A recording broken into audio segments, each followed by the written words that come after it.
Assalamualaikum. Mayang phone na kayumba wahi mga taratang samdari madudi. Majuji Laiba Honorable MLA Wayar Khana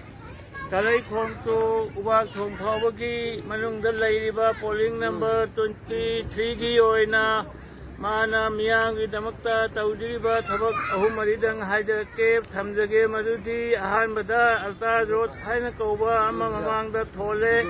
mathangda nurali salam haiba masu thole mathangda matam kuinagi mamangdagi sembidadana laaba helan kenel hujik wai altas khan honorable MLA na sembire auku hapire lokol asigi damakta horo amadi turehambi mayam asigi damakta ai phananaba honorable MLA na thabak mari mangadang tawbire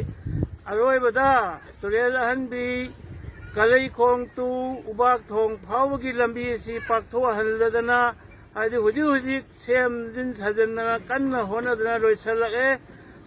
matam kaya kuinagi mamangdagi lebak thomidana laaba lambi si honorable MLA na thomidana hujik mayam su ubirini aduga kanagumba kharana fake account da Tagalakpa Haigalakpa punamak aikoigi committee 20/3 polling committee na makhoi dugi wadu laude adana aikoigi honorable MLA Wayar Khan bu